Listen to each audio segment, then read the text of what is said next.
أعوذ بالله من الشيطان الرجيم ومن أحسن دينا ممن أسلم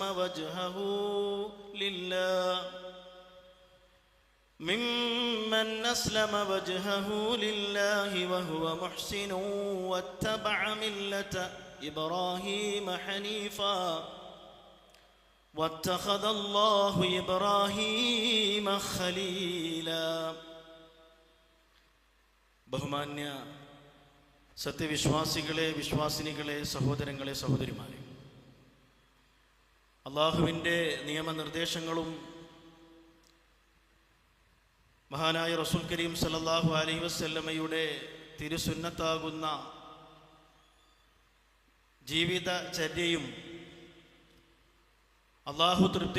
അള്ളാഹുവിനെ തൃപ്തിപ്പെട്ടവരായ റസൂൽ സല്ലല്ലാഹു അലൈഹി വസല്ലമയുടെ സ്വഹാബ എങ്ങനെ ഇത്തിബാഅ് ചെയ്ത് സ്വർഗം നേടിയോ ആ രൂപത്തിൽ ഇത്തിബാഅ് ചെയ്ത് സ്വർഗം നേടുന്ന മുത്തഖീങ്ങളിൽ അള്ളാഹു നമ്മളെല്ലാവരെയും അനുഗ്രഹിക്കുമാറാവട്ടെ. ആമീൻ. വലാ തമൂതുന്ന ഇല്ലാ വഅൻതും മുസ്ലിമൂൻ. ശരിയായ മുസ്ലിങ്ങളായിക്കൊണ്ടല്ലാതെ നിങ്ങളിൽ ഒരാളും മരിച്ചു പോകരുത്. അല്ലാഹുവിൻ്റെ ഗൗരവമേറിയ വചനമാണ്. എല്ലാ വെള്ളിയാഴ്ചകളിലും നമ്മളത് കേൾക്കുന്നു. ഏറ്റവും നല്ല മുസ്ലിമിൻ്റെ ഉദാഹരണമാണ് ഇന്നലകളിൽ നമ്മൾ സംസാരിച്ചു വന്നത്. മഹാനായ ഇബ്രാഹിം നബി അലൈഹിസ്സലാത്തു വസ്സലാം ഏറ്റവും നല്ലൊരു മുസ്ലിമായിരുന്നു എന്ന് നിരന്തരം നമ്മൾ കേട്ടുകൊണ്ടിരിക്കുകയും പഠിച്ചുകൊണ്ടിരിക്കുകയും ആവേശം ഉൾക്കൊണ്ടുകൊണ്ടിരിക്കുകയും ചെയ്യുന്നവരാണ്.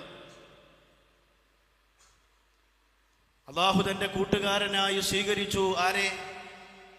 ഇബ്രാഹിം നബി അലൈഹിസ്സലാത്തു വസ്സലാമെ. ഇബ്രാഹിം നബി അലൈഹിസ്സലാത്തു വസ്സലാമയുടെ പ്രത്യേകതകൾ വിശദീകരിക്കലല്ല ഇന്ന്.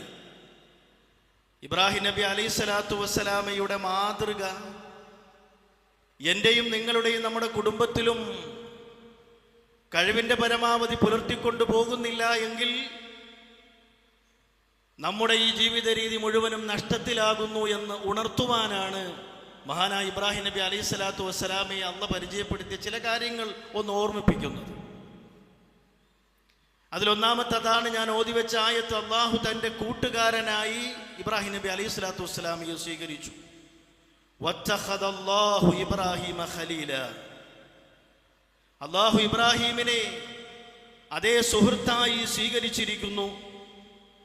ഇബ്രാഹിം നബി അലൈഹിസ്സലാത്തു വസ്സലാമയുടെ പ്രത്യേകത, ഒരു മുസ്ലിം എന്നത് ഒരു നാമമായി മാറാതെ ജീവിതത്തിലുടനീളം അദ്ദേഹം അത് ജീവിതത്തിലുടനീളം സ്വീകരിച്ച് ഏറ്റവും നല്ല മാതൃകയായി മുന്നിൽ നിന്ന് കാണിച്ചു എന്നതാണ്.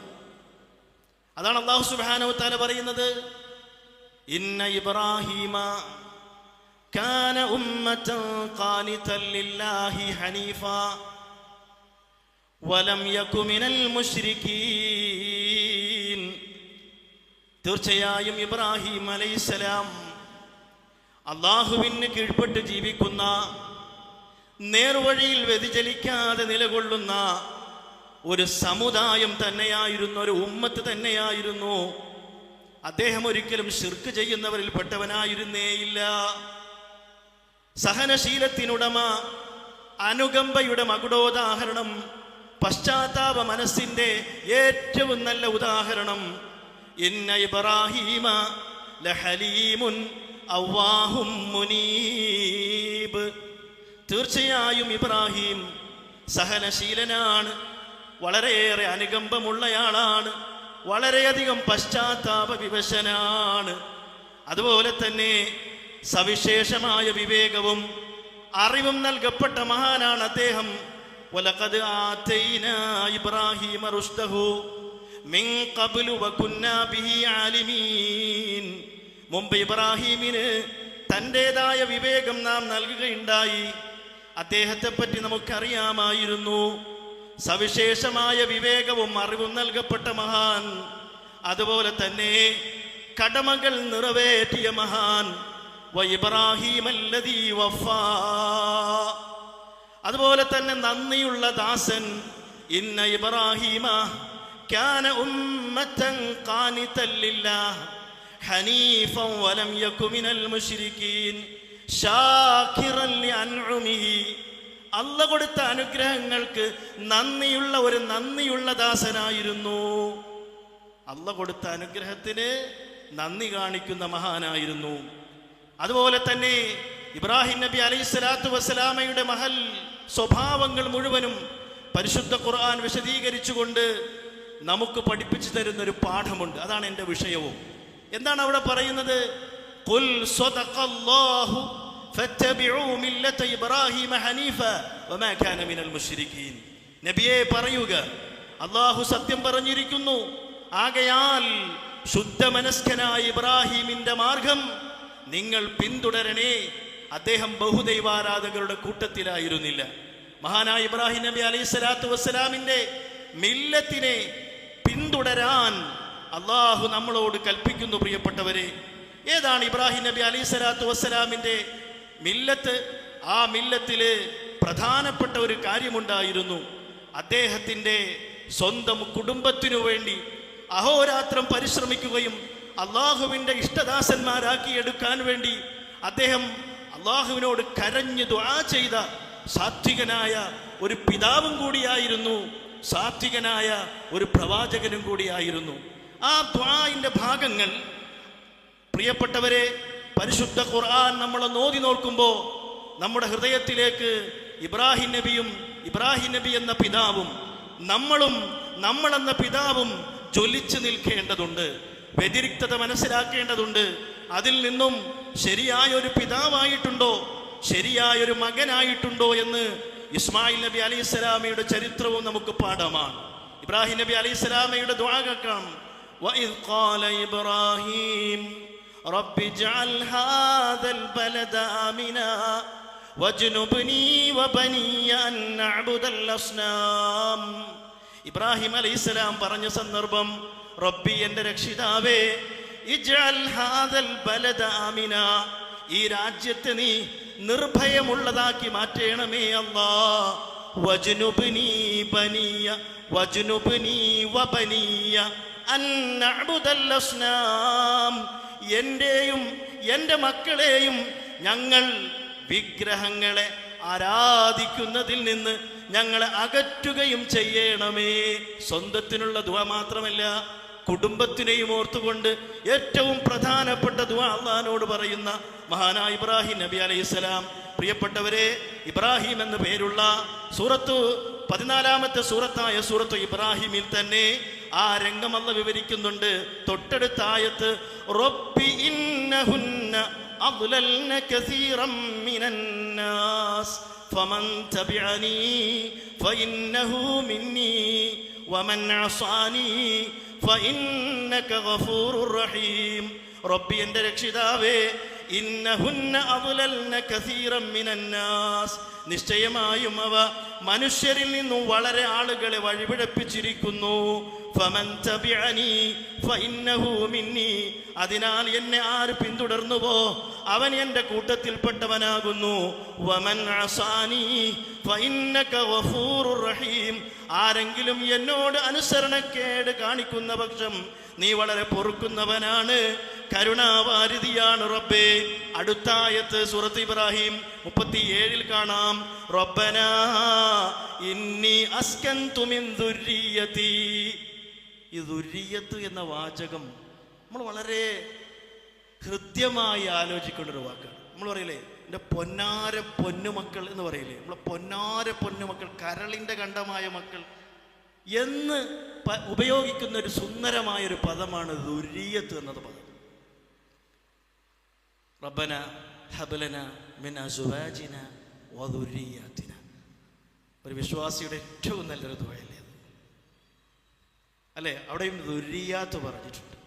ഇവിടെയും ഇബ്രാഹിം നബി അലൈഹി സ്വലാം പറയുന്ന വാക്കുകൾ, റബ്ബന എൻ്റെ രക്ഷിതാവേ, ഇന്നി അസ്കൻതു മിൻ ദുർരിയതി, എൻ്റെ അരുമ സന്താനങ്ങളിൽ നിന്ന് ബിവാദിൻ ഗൈരി ദീ സർഇൻ ഇൻദ ബൈതിക്കൽ മുഹറം, അല്ലാഹുവേ, കൃഷിയുള്ളതല്ലാത്ത ഒരു താഴ്വരയിൽ, കൃഷി അവിടെ ഉണ്ടാവില്ല, അങ്ങനത്തെ ഒരു താഴ്വരയിൽ ഞാനിതാ താമസിപ്പിച്ചിരിക്കുന്നു റബ്ബേ.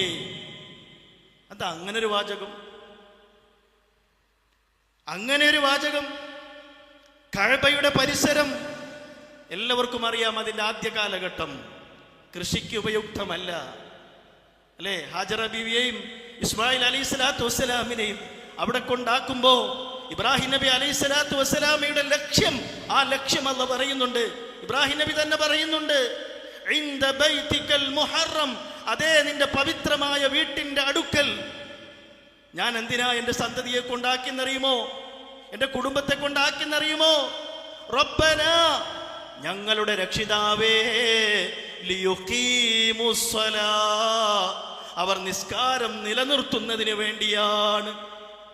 നോക്കൂ നിങ്ങൾ, ആൾപ്പാർപ്പില്ലാത്ത ഉശരഭൂമിയിൽ കൊണ്ടാക്കുകയാണ് ഇബ്രാഹിം നബി അലൈഹി സ്വലാത്തു വസ്സലാം. ചോര പൈതൽ പ്രസവത്തിന്റെ ആ 90 ദിവസം പോലും കഴിയാതെ ചെറിയ കുഞ്ഞിനെ മാറോടണക്കി പിടിച്ച് ഹാജറ അലൈഹസ്സലാം. നോക്കൂ നിങ്ങൾ, അവരെന്ത് ചെയ്യുന്നു? ആ കുഞ്ഞിനെ കൊണ്ടുപോകുന്നു. ചോദിക്കുന്ന ചോദ്യമുണ്ട്, അല്ലാഹു കൽപ്പിച്ചതാണോ ഇബ്രാഹിം? ഞാൻ അതിലേക്ക് പോണില്ല. എന്തിനാ ഈ ത്യാഗം സഹിച്ചത്? അദ്ദേഹത്തിന്റെ ലക്ഷ്യം എന്താണെന്നറിയാമോ? ലിയുഖീമുസ്സലാ, നിസ്കാരം നിലനിർത്തുവാൻ വേണ്ടിയായിരുന്നു. ഞാൻ ഈ പള്ളിയിലേക്ക് വരുമ്പോൾ ഒരു കാഴ്ചയുണ്ട്, അല്ലാഹു നിലനിർത്തി തരുമാറാകട്ടെ. ഇവിടെയുള്ള മുതിർന്നവരും ചെറുപ്പക്കാരും കുട്ടികളും അടക്കം നിസ്കാരത്തിൽ അപാരമായ ശ്രദ്ധയുള്ളവരാണ്. അത് മതി ഈ സമൂഹം രക്ഷപ്പെടാൻ, ഈ സമൂഹം നന്നാവാൻ, അല്ലാഹുവിന്റെ പ്രതിഫലം ലഭിക്കാൻ. കാരണം അതിന്റെ വഴി, അതിന്റെ രീതി ഇൻഷാ അല്ലാഹ് വഴിയെ വരുന്നുണ്ട്. അല്ലാഹു അനുഗ്രഹിക്കുമാറാകട്ടെ. പ്രത്യേകം സുബഹി നിസ്കാരവും അസ്ർ നിസ്കാരവും ശ്രദ്ധിക്കേണ്ട വിഷയമാണ്. ഞാൻ അതിലേക്ക് വരുന്നുണ്ട് ഇൻഷാ അല്ലാഹ്. ഇബ്രാഹിം നബി അലൈഹി സ്വലാത്തു വസ്സലാം അവിടെ കൊണ്ടാക്കിയതിന്റെ ലക്ഷ്യം അദ്ദേഹം തന്നെ പറയുന്നു, ലിയുഖീമുസ്സലാ, അവർ നിസ്കാരം നിലനിർത്തുവാൻ വേണ്ടിയാണ്. കാരണം ബൈത്തുൽ ഹറമാണല്ലോ, അവിടെ നിന്നാണെങ്കിൽ ശ്രദ്ധ വ്യതിചലിച്ചു പോവില്ലല്ലോ, അവിടെ നിന്ന് വേറെ ഏതെങ്കിലും ശ്രദ്ധയിലാകിപ്പോയില്ലല്ലോ, കറക്റ്റായിട്ട് നിസ്കാരം നിലനിർത്തുമല്ലോ. ഫജഅൽ അഫ്ഇദതം മിനന്നാസ് തഹ്വീ ഇലൈഹിം വർസുഖ്ഹും മിനസ്സമറാത്തി ലഅല്ലഹും യശ്കുറൂൻ. ആകയാൽ മനുഷ്യരിൽ നിന്നുള്ള ചില ഹൃദയങ്ങളെ അവരുടെ നേരെ നീ ചായുന്നതാക്കേണമേ റബ്ബേ. അവർക്ക് ഫലവർഗങ്ങളിൽ നിന്നും നീ ആഹാരം നൽകുകയും ചെയ്യണമേ. ലഅല്ലഹും യശ്കുറൂൻ, അവർ നന്ദി കാണിച്ചേക്കാമല്ലോ. ഇബ്രാഹിമിലെ 38-ാമത്തെ ആയത്ത്, അടുത്ത ആയത്ത് കാണാം. റബ്ബനാ ഇന്നക തഅലമു മാ നുഖ്ഫി വമാ നുഅ്ലിനു വമാ യഖ്ഫാ അലല്ലാഹി മിൻ ശൈഇൻ ഫിൽ അർദി വലാ ഫിസ്സമാ. ഞങ്ങളുടെ റബ്ബേ, നിശ്ചയമായും നീ ഞങ്ങൾക്ക് മറച്ചു വെക്കുന്നതിനെയും ഞങ്ങൾ പരസ്യമാക്കുന്നതിനെയും നീ അറിയുന്നുണ്ട് റബ്ബേ. ഭൂമിയിലാകട്ടെ ആകാശത്തിലാകട്ടെ യാതൊന്നും അല്ലാഹുവിൽ മറഞ്ഞു പോകുന്നില്ല അല്ലാ. 39-ാമത്തെ ആയത്തും 40-ാമത്തെ ആയത്തും കൂടി കേൾക്കുക. അൽഹംദുലില്ലാഹില്ലദീ വഹബ ലീ അലൽ കിബരി ഇസ്മാഈല വഇസ്ഹാഖ ഇന്ന റബ്ബീ ലസമീഉ ദുആ. വാർദ്ധക്യ കാലത്തിൽ എനിക്ക് ഇസ്മായിലിനെയും ഇസ്ഹാക്കിനെയും പ്രദാനം ചെയ്തവനായ അല്ലാഹ്, നിനക്ക് സർവസ്തുതിയാണ്. നിശ്ചയമായും എൻ്റെ റബ്ബ് പ്രാർത്ഥന കേൾക്കുന്നവനാണ്, പ്രാർത്ഥന സ്വീകരിക്കുന്നവനാണ്. 40-ാമത്തെ ആയത്ത് ശ്രദ്ധേയമാണ്. റബ്ബിജ്അൽനീ മുഖീമസ്സലാത്തി വമിൻ ദുർരിയതി റബ്ബനാ വതഖബ്ബൽ ദുആ. റബ്ബി, എൻ്റെ രക്ഷിതാവേ, ഇജ്അൽനീ മുഖീമസ്സലാ, എന്നെ നീ നിസ്കാരം നിലനിർത്തുന്നവനാക്കേണമേ. റമദാനിൽ എന്ത് ഉഷാറായിരുന്നു നമ്മുടെ പള്ളി, എന്ത് നിറവായിരുന്നു നമ്മുടെ പള്ളി. സുന്നത്ത് നിസ്കാരങ്ങൾ എന്തൊരു കർശനമായിരുന്നു, ഖുർആൻ പാരായണം എന്തൊരു തഖ്വയോടെയായിരുന്നു. ഇപ്പോഴെന്തേ ആ അല്ലാഹു ഇല്ലാതായി പോയോ? ഇന്നല്ലാഹ ഹയ്യുൽ ലാ യമൂത്, അല്ലാഹ് ജീവിച്ചിരിക്കുന്നുണ്ട്, മരണമില്ലാത്തവനാണവൻ. അതേ മഹാനായ ഇബ്രാഹിം നബി അലൈഹിസ്സലാത്തു വസ്സലാം സ്വന്തത്തിന് വേണ്ടി മാത്രമല്ല ദുആ, റബ്ബി ജഅൽനി മുഖീമസ്സലാത്തി വമിൻ ദുർരിയതി റബ്ബനാ വതഖബ്ബൽ ദുആ. അല്ലാഹുവേ, എൻ്റെ സന്തതികളിൽ നിന്ന് നിസ്കാരം നിലനിർത്തുന്നവരെ നീ ഏർപ്പെടുത്തേണമേ. കണ്ടോ, ഇബ്രാഹിം നബി അലൈഹിസ്സലാത്തു വസ്സലാമിന്റെ 2 പൊന്നുമക്കൾ പ്രവാചകന്മാരാണ് ഭാവിയിലെ. അത്രയ്ക്കും നല്ലവരായിരുന്നു അവർ. ഞാനത് വിശദീകരിക്കേണ്ടതില്ലല്ലോ. ഇസ്മായിൽ നബി, ഇസ്ഹാഖ് നബി, അവർ നിസ്കരിക്കുന്നവരല്ലേ? നിസ്കരിക്കുന്നവരാക്കണമേ എന്നല്ലല്ലോ പറഞ്ഞത്, നിസ്കാരം നിലനിർത്തുന്നവരാക്കണമേ എന്നല്ലേ? ഒരു പിതാവിന്റെ മനമൊന്ന് ആലോചിക്ക്. എൻ്റെ പൊന്നുമക്കളെ, നിങ്ങളോട് നിങ്ങളുടെ പിതാക്കന്മാർ പള്ളിയിൽ പോകണം എന്ന് പറയുമ്പോൾ, നിസ്കരിക്കാൻ പോകണം എന്ന് പറയുമ്പോൾ നമ്മൾ കാണിക്കുന്ന അലംഭാവം എന്താണ്, അശ്രദ്ധ എന്താണ്? മൊബൈലും ടാബും അതുപോലെ തന്നെ സോഷ്യൽ മീഡിയകളിലും രമിച്ചിരിക്കുന്ന നമുക്കൊരു അസ്വസ്ഥത തോന്നുന്നുണ്ടോ? ആ ടൈമിന് പള്ളിയിലെത്താൻ പറ്റാതെ പോകുന്നുണ്ടോ? ആലോചിച്ചു നോക്കണം. അള്ളാഹു ആരോഗ്യവും ആഫിയത്തും തന്ന സമയമാണ് നിങ്ങളുടെ ഈ സമയം. വെക്കേഷൻ സമയങ്ങളിൽ പോലും മടി കാട്ടുന്നവരില്ലേ നമ്മുടെ കൂട്ടത്തിൽ? പിതാക്കന്മാരത് പറഞ്ഞാൽ, സുബഹിക്കൊന്ന് വിളിച്ചാൽ അലമ്പ് കാട്ടി വരാതിരിക്കുന്നവരില്ലേ? അവസാനം അത്തഹിയ്യാത്ത് ആവാനാവുമ്പോൾ കേറി വരുന്നവരില്ലേ നമ്മുടെ കൂട്ടത്തിൽ? ആരോഗ്യമുണ്ടായിട്ടും ചിലപ്പോൾ ഉപ്പാക്ക് സുഖമില്ലായിരിക്കാം, വേദനകളുള്ള ആളായിരിക്കാം.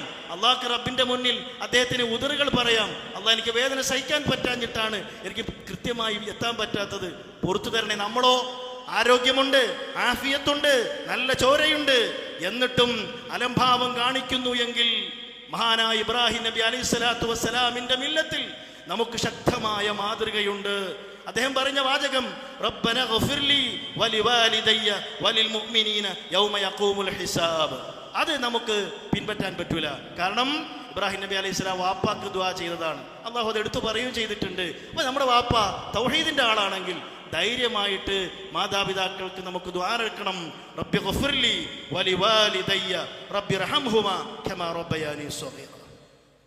അള്ളാഹു നമ്മുടെ മാതാപിതാക്കൾക്ക് ആഫിയത്തും ആരോഗ്യവും നൽകുമാറാകട്ടെ. കിടക്കയിലുള്ള ഒരുപാട് മാതാപിതാക്കന്മാരുണ്ട്, രോഗശയ്യയിലായ മാതാപിതാക്കളുണ്ട്. അള്ളാഹു അവർക്കെല്ലാം പരിപൂർണ ശിഫ നൽകുമാറാകട്ടെ. അവരുടെ തർബിയത്തിൻ്റെ ഫലമാണ് അല്ലേ നമ്മുടെയുള്ള 40 മേലെയുമുള്ള നമ്മുടെ ആളുകൾ ഇന്ന് നിസ്കാരത്തിന് ഇത്രമാത്രം ശക്തമായ രൂപത്തിൽ വരുന്നുണ്ട് എങ്കിൽ ആ കാലഘട്ടത്തിലുള്ള പിതാക്കന്മാരുടെ തണലും അവരുടെ തർബിയത്തിന്റെ ഫലവുമായിരുന്നു മരിച്ചുപോയവരെങ്കിൽ അവരുടെ ഖബറുകളിൽ അല്ലാഹു അതിന്റെ ഫലം എത്തിച്ചു കൊടുക്കുമാറാകട്ടെ. അതുകൊണ്ട് പ്രിയപ്പെട്ടവരെ, നിസ്കാരത്തിന്റെ വിഷയത്തിൽ ഒരിക്കലും നമ്മൾ അലമ്പ് കാണിക്കരുത് എന്ന് നോക്കൂ. ലുക്മാൻ അലൈഹിസ്സലാത്തു വസ്സലാമിന്റെ ഉപദേശമുണ്ടല്ലോ, ആ ഉപദേശത്തിൽ മകന് നൽകിയ 10 ഉപദേശങ്ങളെ അല്ലാഹു വിശുദ്ധ ഖുർആനിൽ എടുത്തു കൊടുത്തിട്ടുണ്ട്. അതിലൊന്നെന്താ അറിയാമോ? യാ ബുനയ്യ അഖിമിസ്സലാ, എൻ്റെ കുഞ്ഞു മകനെ, എൻ്റെ പൊന്നു മോനെ, നീ നിസ്കാരം മുറ പോലെ നിർവഹിക്കുന്നവനാകണേ. നിസ്കരിക്കണേ എന്നല്ല, നിസ്കാരം മുറ പോലെ കൃത്യമായി നിലനിർത്തുന്നവനാകണമേ എന്നാണ്. ഒന്ന് ആലോചിച്ച് നോക്കൂ. അപ്പൊ ഒരു സന്ദർഭത്തിലുള്ളതല്ല നിസ്കാരം, അല്ലെങ്കിൽ എന്തെങ്കിലും ഒരു ഭയം വരുമ്പോൾ ഉള്ളതല്ല നിസ്കാരം. ഏത് സമയത്തും നിലനിർത്തുന്ന ഒരു സ്വഭാവം നമ്മുടെ യുവ തലമുറകളിൽ കുറച്ച് കുറവുണ്ട്. ഞാനിവിടെ വരുമ്പോൾ കാണുന്ന കാഴ്ചയും അതാണ്. മുതിർന്നവരുണ്ട്, ആ മുതിർന്നവർ കഴിഞ്ഞാൽ ഒരു 50 വയസ്സിന് താഴെയുള്ള കുറെ ആൾക്കാരുണ്ട്. പക്ഷെ കുട്ടികളെ കുറച്ച് കുറവാണ്. അത് വന്നാലോ അത്തഹിയ്യാത്ത് സലാം വിട്ടാൽ നേരത്തെ ഇങ്ങനെ ഓടി വരുന്നൊരവസ്ഥയും. ഇത് നല്ല ലക്ഷണമല്ല. കാരണം ഈ തലമുറ കഴിഞ്ഞാൽ അല്ലേ, ഖുർആൻ പറഞ്ഞില്ലേ, നിസ്കാരം പാഴാക്കുകയും തന്നിഷ്ടങ്ങളെ പിൻപറ്റുകയും ചെയ്യുന്ന ഒരു സമൂഹം വരുമ്പോഴാണ് ഭൂമിയിൽ പ്രത്യക്ഷമായ കുഴപ്പങ്ങളൊക്കെ പ്രത്യക്ഷപ്പെടുന്നത് എന്ന് പരിശുദ്ധ ഖുർആൻ വിവരിച്ചത് സൂറത്ത് മറിയമിലൂടെ നമ്മൾ കണ്ടതാണ് അല്ലേ. അവരെങ്ങനെ പഠിച്ചുപോയത്? നിസ്കാരം പാഴാക്കുന്ന, ടൈം ടു ടൈം നിസ്കരിക്കാത്ത, അതിന് ശ്രദ്ധയില്ലാത്തൊരു സമൂഹം വളർന്നു വരുമ്പോൾ അതിൻ്റെ ബേക്കിലുള്ളതാണ് എന്താണ്?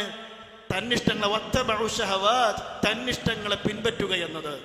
ആ തന്നിഷ്ടം ഏതാണ്? മൊബൈലായിരിക്കും, കളിയായിരിക്കും, അല്ലെങ്കിൽ യൂട്യൂബായിരിക്കും, അല്ലെങ്കിൽ എന്തെങ്കിലുമൊക്കെ ആയിരിക്കും. അതിലിങ്ങനെ വ്യാപൃതര. അതാണ് വത്തബഉ ഷഹവാത്ത്.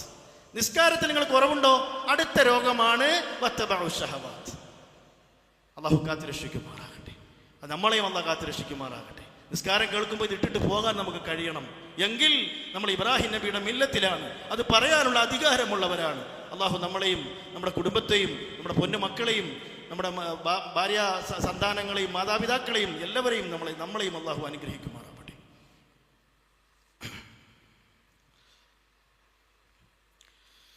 അൽഹംദുലില്ലാഹ് വസ്സലാത്തു വസ്സലാമു അലാ റസൂലില്ലാഹ് വഅലാ ആലിഹി വസ്വഹാബിഹിൽ ഫായിസീന ബിറിദല്ലാഹ് അമ്മാ ബഅദ്. ഇത്തഖുല്ലാഹ യാ ഇബാദല്ലാഹ്. അള്ളാഹുവിനെ സൂക്ഷിക്കേണ്ട മുറപ്രകാരം സൂക്ഷിക്കണമേ എന്ന് എന്നെയും നിങ്ങൾ ഓരോരുത്തരെയും ഉപദേശം കൊണ്ട് വസിയത്ത് ചെയ്യുകയാണ്. നമ്മളൊക്കെ റമളാനിൽ സൂറത്തുൽ ഖിയാമ കേൾക്കുന്നവരാണ്. ഗൾഫിലുള്ള പല ഇമാമുമാരുടെയും സൂറത്തുൽ ഖിയാമയുടെ ചില ഭാഗങ്ങൾ കേട്ട് റെക്കോർഡ് കേൾക്കുമ്പോൾ തന്നെ പൊട്ടിക്കരയുന്നവരാണ് നമ്മൾ. അത്രയും ചില സുന്ദരമായ ഭാഗങ്ങളുണ്ട്. അതിലൊരു ഭാഗം നമ്മുടെ വിഷയവുമായി ബന്ധപ്പെട്ടതാണ്. നിങ്ങളിന്ന് സമയമുണ്ടെങ്കിൽ ആ ഭാഗം ഒന്ന് എടുത്തു നോക്കണം. അല്ലാഹു അനുഗ്രഹിക്കുമാറാകട്ടെ. നമുക്ക് ഈമാൻ കൂടും, ഉറപ്പാണ്. നമ്മളത് കേൾക്കും. വജൂഹു യൗമൈദിൻ നാദിറ ഇലാ റബ്ബിഹാ നാദിറ വവുജൂഹു യൗമൈദിൻ ബാസിറ തളുന്നു അൻ യുഫ്അല ബിഹാ ഫാഖിറ കല്ലാ ഇദാ ബലഗതി തറാഖിയ വഖീല മൻ റാഖ വظن أنه الفراق والتفت الساق بالساق. ഈ ഭാഗം കേൾക്കുമ്പോൾ തന്നെ അതിൻ്റെ ഒരു അവസ്ഥ വരുമ്പോൾ തന്നെ നമ്മുടെ മനസ്സിനകത്ത് വല്ലാത്തൊരു ഭീതിയാണല്ലേ. നിസ്കാരവുമായി ബന്ധപ്പെട്ടൊരു ഭാഗമാണിത്. വുജൂഹുൻ, ചില മുഖങ്ങൾ, യൗമഇദിൻ, അന്നത്തെ ദിവസം, നാദിറ, പ്രസന്നതയുള്ളതായിരിക്കും, ഇങ്ങനെ വെട്ടിത്തിളങ്ങുന്നതായിരിക്കും. എവിടുത്തെ സംഭവമാണ്? പരലോകത്തെ സംഭവമാണ്. എങ്ങനെയാണ് അവരുടെ മുഖം വെട്ടിത്തിളങ്ങാൻ കാരണം? ഇലാ റബ്ബിഹാ നാദിറ, അവയുടെ രക്ഷിതാവിൻ്റെ നേർക്ക് ദൃഷ്ടി അഥവാ കണ്ണിങ്ങനെ തിരിച്ചിട്ട് അവരുടെ രക്ഷിതാവിനെ നോക്കിക്കൊണ്ടിരിക്കുന്ന സന്ദർഭമാണ്. വവുജൂഹുൻ, എന്നാൽ ചില മുഖങ്ങളാകട്ടെ യൗമഇദിൻ ബാസിറ, അന്ന് കരുവാളിച്ചതായിരിക്കും. തളുന്നു അൻ യുഫ്അല ബിഹാ ഫാഖിറ, ഏതോ അത്യാപത്ത് അവയെ പിടികൂടാൻ പോകുകയാണെന്നവർ വിചാരിക്കും. അങ്ങനെ പേടിച്ച് മുഖമൊക്കെ ഇരുണ്ട് കരുവാളിച്ചതായിരിക്കും. കല്ലാ ഇദാ ബലഗതി തറാഖിയ വഖീല മൻ റാഖ്, അല്ല, പ്രാണൻ തൊണ്ടക്കുഴിയിൽ എത്തുകയും മന്ത്രിക്കാൻ ആരുണ്ട് എന്ന് പറയപ്പെടുകയും അത് തൻ്റെ വേർപാടാണെന്ന് അവൻ വിചാരിക്കുകയും വൽതഫത്തി സാഖു ബിസ്സാഖ്, കണങ്കാൽ കണങ്കാലുമായി കൂട്ടിപ്പിണയുകയും ചെയ്താൽ, ഒരുപാട് ആളുകൾ മരിച്ചു പോകുന്നുണ്ടല്ലേ. ഇന്ന് നമ്മുടെ പ്രിയപ്പെട്ട സഹോദരൻ കൊപ്പം ഷുക്കൂർ സാഹിബിൻ്റെ പിതാവ് ഇന്ന് മരണപ്പെട്ടു. അല്ലാഹു അദ്ദേഹത്തിന് മഗ്ഫിറത്തും മർഹമത്തും കൊടുക്കുമാറാകട്ടെ, ഖബറിൽ വെളിച്ചം നൽകുമാറാകട്ടെ. നമ്മുടെ സഹോദരനും കുടുംബത്തിനും ക്ഷമിക്കുവാനും പ്രതിഫലം കാംക്ഷിക്കുവാനുമുള്ള കഴിവും തൗഫീഖും അല്ലാഹു നൽകുമാറാകട്ടെ. ദിവസവും നമ്മൾ കേട്ടുകൊണ്ടിരിക്കും, നമ്മൾ ധരിച്ച വസ്ത്രം ഇന്ന് വീട്ടിൽ പോയി അഴിച്ചു മാറ്റുമോ? നമ്മൾ ബോധമുണ്ടോ? ബോധ്യതയുണ്ടോ? ഉറപ്പുണ്ടോ? വീട്ടിലിടുന്ന വസ്ത്രം തിരിച്ച് കഴിച്ച് ഇട്ടതിന് ശേഷം ഭക്ഷണം കഴിക്കുമെന്ന് ഉറപ്പുണ്ടോ? ഞാൻ ഇന്ന് ജുമുഅയ്ക്കും കൂടി കണ്ടതാ, അസ്സലാമു അലൈക്കും പറഞ്ഞ് മുസാഫത്ത് ചെയ്തു പോയതാ. ഇതല്ലേ നമ്മളൊക്കെ പലപ്പോഴും പറയാറുള്ളത്.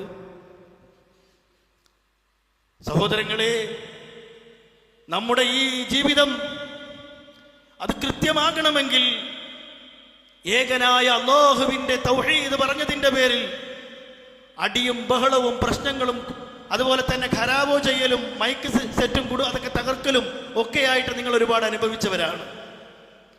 ആർക്കു വേണ്ടി? ഏകനായ മലിക്കുൽ ജബ്ബാറായ അല്ലാഹുവിന് വേണ്ടി, അവന്റെ തത്വങ്ങൾ ജനങ്ങളെ പഠിപ്പിക്കുന്നതിന് വേണ്ടി. എന്നിട്ട് പരലോകത്തെത്തുമ്പോ അല്ലാഹുവിനെ കാണാൻ പറ്റാതെ, അല്ലാഹുവിനെ ദർശിക്കാൻ പറ്റാതെ നമ്മുടെ മുഖങ്ങൾ കരുവാളിച്ചു പോയാൽ അതിനേക്കാളും വലിയ നഷ്ടമുണ്ടോ? നമ്മൾ കാണാതെ ഏകനായ അല്ലാഹുവിന്റെ സൃഷ്ടി മഹാത്മ്യങ്ങളെ മനസ്സിലാക്കി അല്ലാഹുവിന്റെ തൗഹീദിന് വേണ്ടി ജീവിതായുസ് മുഴുവനും പണിയെടുത്ത നമ്മൾ മലിക്കുൽ ജബ്ബാറായ അല്ലാഹുവിനെ ഒരു നോക്ക് കാണാൻ നാളെ പരലോകത്ത് പറ്റിയില്ല എങ്കിൽ അതിനേക്കാളും വലിയ നഷ്ടമുണ്ടോ? അതാണ് ഈ ആയത്ത് നമ്മളെ പഠിപ്പിക്കുന്നത്. കണങ്കാലുമായി കൂടിപ്പിണയുകയും ചെയ്യാൽ അന്ന് നിന്റെ രക്ഷിതാവിങ്കലേക്കായിരിക്കും തെളിച്ചു കൊണ്ടുപോകുന്നത്. എന്നാൽ അവൻ വിശ്വസിച്ചില്ല. വാക്ക് ശ്രദ്ധിച്ചോ? ഫലാ സ്വദ്ദഖ വലാ സ്വല്ലാ. അവൻ വിശ്വസിച്ചില്ല, അവൻ നമസ്കരിച്ചതുമില്ല. വലാകിൻ കദ്ദബ വതവല്ല. പക്ഷേ അവൻ നിഷേധിക്കുകയും പിന്തിരിയുകയും ചെയ്തു. വുജൂഹു യൗമഇദിൻ നാദിറ. അന്ന് ചില മുഖങ്ങൾ പ്രസന്നമായിരിക്കും. അതിലെ അന്നാദിറ എന്ന സ്വാദിന്റെ മേലെ പുള്ളിയുള്ള വാത് സൗന്ദര്യമാണ്, ശോഭയാണ്, പ്രകാശമാണ്, സന്തോഷമാണ് അതിന്റെ അർത്ഥം. ഇലാ റബ്ബിഹാ നാദിറ. ത്വാഇന്റെ മേലെ പുള്ളിയിട്ട വാ. അവ തങ്ങളുടെ റബ്ബിനെ ഇങ്ങനെ നോക്കിക്കൊണ്ടിരിക്കുമ്പോഴാണ് ഈ സന്തോഷം. അല്ലേ?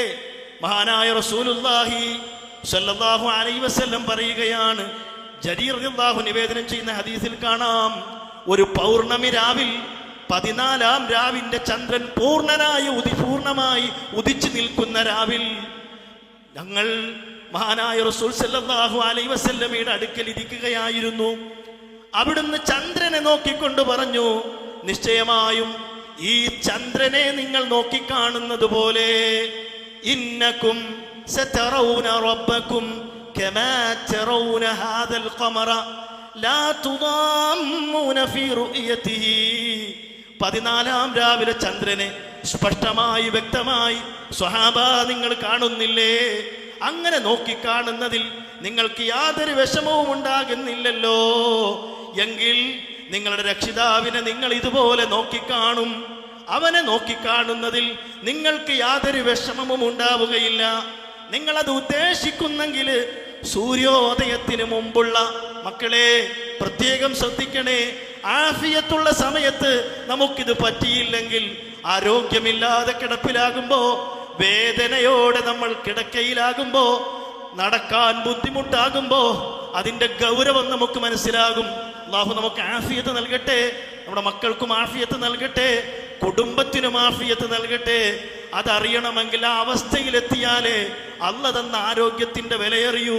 മഹാനായ റസൂൽ സല്ലല്ലാഹു അലൈഹി വസല്ലം പറയുകയാണ്, അതേ സൂര്യോദയത്തിന് മുമ്പുള്ള നിസ്കാരം അഥവാ സുബ്ഹ്, സൂര്യാസ്തമയത്തിന് മുമ്പുള്ള നിസ്കാരം അഥവാ അസ്ർ, ഇത് രണ്ടും പാഴാക്കരുത്. അവ രണ്ടും നിങ്ങൾ കൃത്യമായിട്ട് നിർവഹിക്കണേ. അങ്ങനെ നിർവഹിച്ചാൽ 14-ാം രാവിലെ ചന്ദ്രനെ പൂർണ്ണമായി നിങ്ങൾ കണ്ടാസ്വദിക്കുന്നത് പോലെ നിങ്ങളുടെ റബ്ബിനെ നിങ്ങൾക്ക് സ്വർഗത്തിൽ കണ്ടാസ്വദിക്കാം.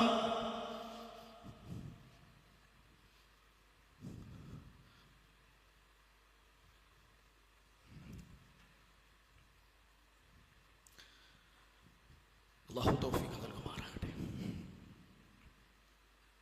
അല്ലാഹു തൗഫീഖ് നൽകുമാറാകട്ടെ. ഒരു മടിയുമില്ലാതെ ഈ രണ്ട് നിസ്കാരങ്ങളെയും പ്രത്യേകിച്ച്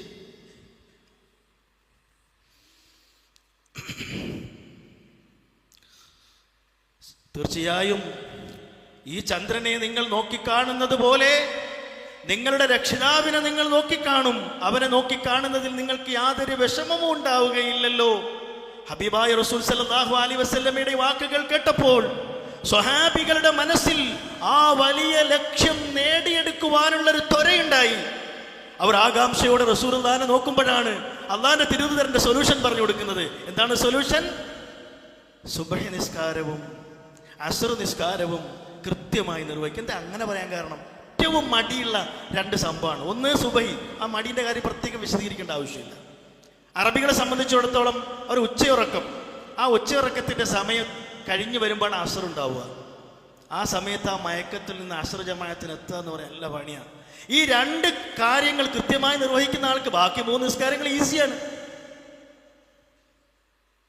ഇൻഷാ അല്ലാഹ് ഇന്ന് ഇവിടെ നിന്ന് ഇറങ്ങിപ്പോകുമ്പോൾ ഞാനും നിങ്ങളും തീരുമാനമെടുക്കണം. യാത്രയിലോ അതീവ ഗുരുതരമായി നിരങ്ങിയിട്ട് പോലും പള്ളിയിലെത്താൻ പറ്റാത്ത രോഗത്തിലോ ആയിപ്പോയാലല്ലാതെ, വ്യക്തമായ ഉദർ മാതാപിതാക്കളെ ശുശ്രൂഷിക്കുന്നതിന്റെ പേരിലല്ലാതെ, അള്ളാഹുവിന്റെ റസൂൽ പറഞ്ഞ ഉദറിന്റെ പേരിലല്ലാതെ ഇൻഷാ അല്ലാഹ് ഞാൻ നാട്ടിലുണ്ടാകുമ്പോൾ ഒരു ജമാഅത്തും എന്ന് പറഞ്ഞാൽ പ്രത്യേകിച്ച് സുബഹിയും അസ്റും ഞാൻ ഒഴിവാക്കില്ല. ഇൻഷാ അല്ലാഹ് തീരുമാനമെടുക്കണം മക്കളെ, നമ്മൾ തീരുമാനമെടുക്കണം അല്ലേ?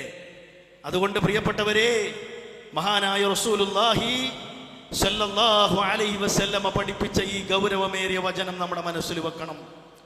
അങ്ങനെ ഒരു ദിവസം അള്ളാഹു നമ്മളെ കൊണ്ടുപോയാൽ, നമ്മുടെ റൂഹ് എടുത്തു പോയാൽ നമുക്കൊരു സമാധാനമുണ്ട്. ആ സമാധാനത്തിൽ അള്ളാഹു നമ്മളെ അനുഗ്രഹിക്കുമാറാകട്ടെ. യാ അയ്യതു ബിസ്മില്ലാഹിർ റഹ്മാനിർ റഹീം യാ അയ്യതുഹൻ നഫ്സുൽ മുത്മഇന്നഹ ارجعي إلى ربك راضية مرضية فادخلي في عبادي وادخلي جنتي. ആശയം അറിയാത്ത ആരെങ്കിലും ഉണ്ടോ? അർത്ഥം അറിയാത്ത ആരെങ്കിലും ഉണ്ടോ? എല്ലാവർക്കും അറിയാലോ.